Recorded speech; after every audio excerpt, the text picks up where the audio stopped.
What is going on, ladies and gentlemen? Welcome back to the channel. My name is Paul. This is the Leeds Therapy. Thank you as ever for stopping by. I really do appreciate it, and I hope you're doing very well on this Saturday afternoon stroke evening. Before we get into today's video, if you've not done so already, please make sure that you are subscribed, that your notifications are turned on, that you are liking and that you're hyping the video. More importantly, please comment on the video as well for me. That's really, really key, just to get your opinions and your ideas about what's actually gone on. If you're listening to the audio version of this, just make sure that you're liking it and following us on Apple and also on Spotify as well. So we are today going to quickly run, I say quickly, we're going to go through my report of Leeds United 4, Augsburg 0. The final preparations before the season starts. Last game at Ellen Road before we were away to Nottingham Forest for the Premier League start of the season. So I think probably the best thing to do is to just jump straight into it, really. So Leeds United finished pre-season in emphatic fashion with a 4-0 win over FC Augsburg at Ellen Road, and this was arguably the most complete performance we've seen from Leeds across the summer. 4 goals, 4 very different goals, a clean sheet, and, most importantly, some really encouraging combinations all over the pitch. This wasn't Leeds simply taking advantage of a poor opponent either. They were genuine patterns of play behind the goals. We saw direct football, combination play around the box, a set-piece threat, intelligent movement from Dominic Calvert-Lewin, midfield runners arriving at the right time, and, late on, a brilliant defence-splitting pass from Al Tanaka. Yes, I understand it's pre-season, but if you're looking for signs that this Leeds team is starting to understand one another, there were plenty here. And the goals tell the story perfectly. From the opening stages, Leeds looked sharp.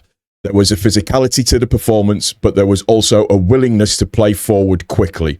That's probably the thing I enjoyed the most. There wasn't loads of meaningless possession when Leeds had one opportunity to get the ball forward. They did it. And the opening goal came from exactly that. The first goal starts all the way back with James Trafford. Trafford goes long from the back and it's an excellent ball forward. Rather than simply competing for it and hoping for a second ball, Calvert-Lewin brings it down superbly. And this is where you start to see what DCL can potentially bring to the team beyond simply scoring goals.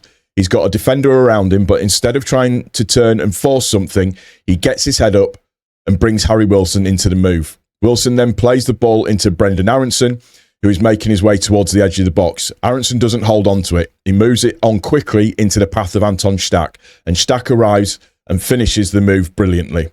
1-0 Leeds, and that's an excellent team goal. Trafford starts it, Calvert-Lewin control, gives Leeds the platform, Wilson keeps the attack moving, Aronson provides the next pass, and Stack has made that midfield run to finish it. That's exactly the sort of movement we need. It's not just the striker standing in the box waiting for something to happen. You've got players arriving from midfield. You've got combinations around the penalty area. And you've got players making quick decisions. A really, really encouraging goal. And then we get something completely different. This one comes from an Ethan Ampadu long throw. And already that's another weapon Leeds appear to have available. Ampadu launches the ball into Augsburg's penalty area and it causes absolute mayhem. Nobody can really get it cleared. The ball is bouncing around. Augsburg are desperately trying to react. And suddenly it drops into the path of Tarek Muramovic. Now, I'm not sure anybody was expecting what came next. Muramovic adjusts his body and produces a sublime overhead kick, sending the ball beyond the keeper. That overhead kick was very much akin to one that I saw Ibrahimovic do in the box, where it's almost like a weird sort of scorpion style kick that flicks and moves. Just a sumptuous finish. And it's 2-0 Leeds. And again, what a finish that was. For a centre-back to even attempt that is one thing. To execute it like that is something else entirely. And beyond the spectacular finish, there's another important element here. Leeds are clearly looking to make those Ampadu long throws a genuine attacking weapon like they did last season. If you've got size and physicality in the penalty area, why wouldn't you? With Calvert-Lewin in there, Muramovic attacking the ball, and other big players around them, you're going to create second balls. You're going to create chaos. And that's exactly what happened here. The goal itself will probably be the one everybody remembers. Muramovic, overhead kick at Ellen Road, Not bad at all. And before Augsburg could really recover, Leeds had a third before half-time. Again, I loved this goal because of the intelligence involved. The ball goes into Dominic Calvert-Lewin and he produces a lovely round-the-corner pass. There's no unnecessary touch, no trying to turn the defender. He knows exactly where the runner is going to be. He just guides the ball around the corner and suddenly James Justin is in. Justin gets into the penalty area and finishes really, really well. 3-0 before half-time. That, for me, is an absolutely excellent goal. And again, DCL is right at the centre of it. That's 2 goals in the first half where Calvert-Lewin has played a major role without actually scoring. And that's something I think that deserves mentioning. People naturally look at DCL and think goals, headers, presence in the box. But his link-up play can be a massive part of what Leeds are trying to do. That little round-the-corner pass completely opens Augsburg up. And Justin does the rest. A composed finish inside the box, and Leeds are suddenly heading into half-time 3-0 up. Apologies for the interruption, just need to have a quick word with you. Again, we are talking about the ever-wonderful Holy, that is. I'm on the lemon hydration. I need the hydration after today, I will definitely say that. So as I mentioned before, we are partnered with Holy now. Fantastic drinks company. And because of the partnership, I have managed to secure you guys some discount codes. So it's Leeds for 10% off your Holy orders for existing customers, and Leeds 5 for £5 off your first order over $14.99. And that's for new customers. There's a QR code in here as well. As I mentioned before, with Holy, there's nothing nasty in it. There's no sugar. It's a vegan product. It's natural juices that are in it as well in terms of the drink.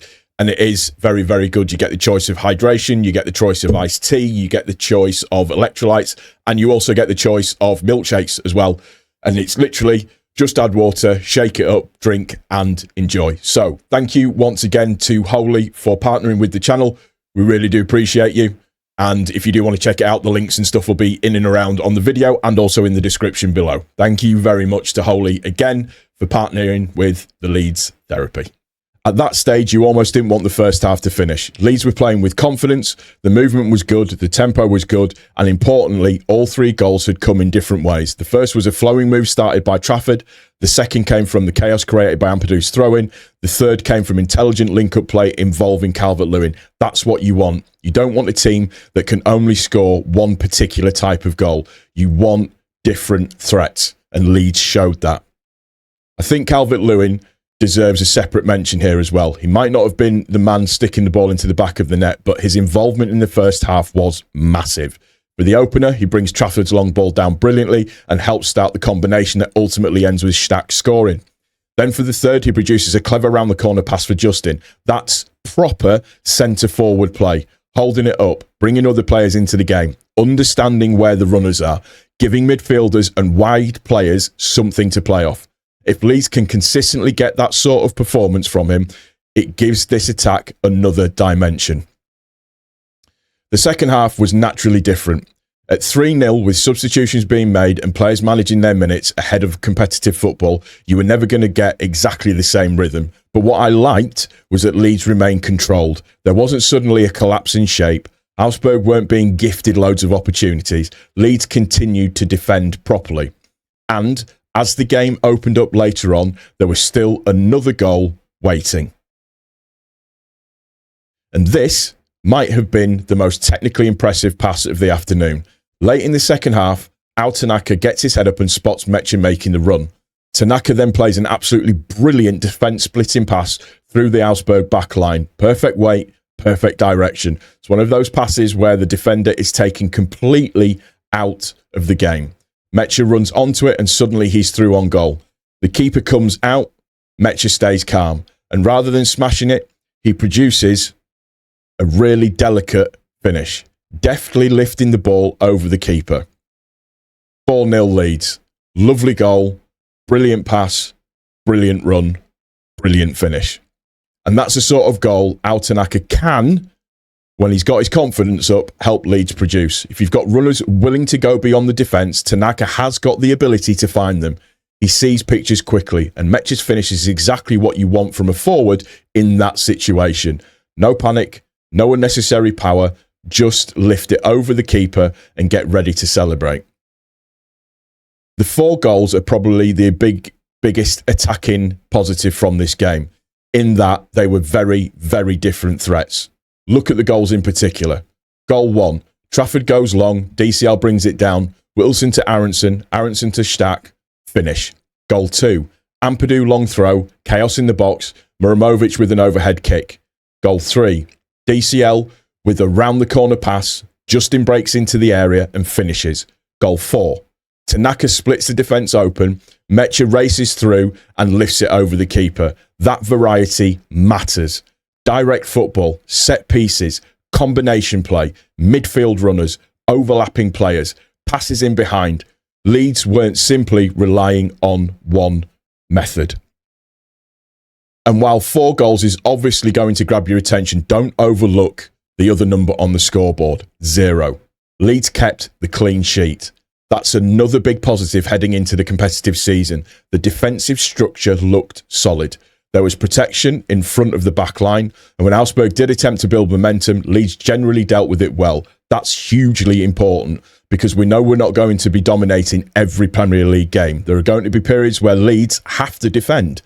There are going to be games where the opposition have the ball. We need to be comfortable without it.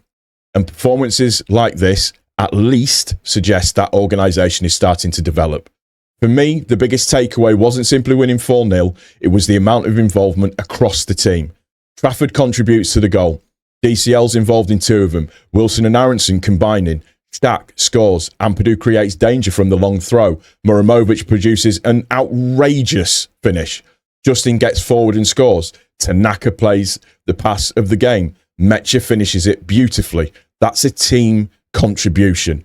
And that's exactly what you want to see at the end of pre-season. So, there you have it. Leeds United 4, FC Augsburg 0. And it's a very good way to finish the preparations.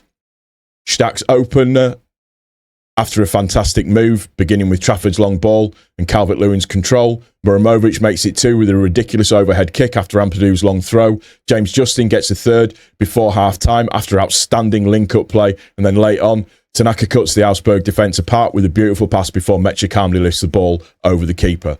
4 excellent goals, 4 different goals, a clean sheet, and plenty of encouraging signs. We know pre-season results don't earn you Premier League points. We know the intensity is about to go up another level. And I'm sure Leeds will still be looking at what can be done before the transfer window closes. But you couldn't really ask for a better way to finish. There are combinations developing. There are new players beginning to understand one another. There are different ways of hurting teams. And there looks to be real competition for places. Leeds United 4, Augsburg 0. Pre-season is done. Now the work begins. Let's get it marching on together.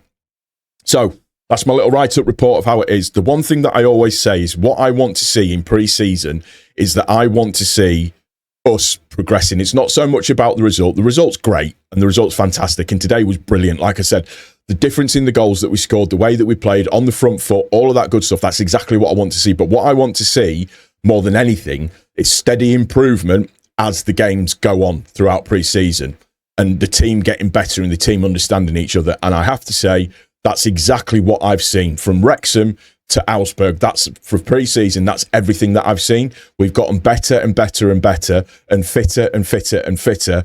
And we're all starting to play and understand each other a little bit more, which for me is really, really pleasing to see and really, really good to see. And in particular, the 4 different types of goals that we scored today are really, and I know I've mentioned it loads in the report, but they are hugely important for us moving forwards for this season if we want to compete and move up the table. And from what I've seen so far, massively, massively, massively pleased with what I've seen. Saw somebody on X go, these types of games are absolutely pointless. We're playing absolute cannon fodder. Augsburg finished 9th in the Bundesliga last season, so they're not mugs by any stretch of the imagination at all. So really, really good workout for the boys. Really good game, and I'm really, really pleased with the result and just what I saw overall. happy, happy, happy. Now it's over to you. Let me know what you think in the comment section down below. Are you happy with the performance? Who stood out for you? All of the usual stuff. Like I said, make sure you subscribe, your notifications are turned on. If you're listening to the audio version of this, just make sure that you are liking it and you're following us on Apple and also on Spotify as well.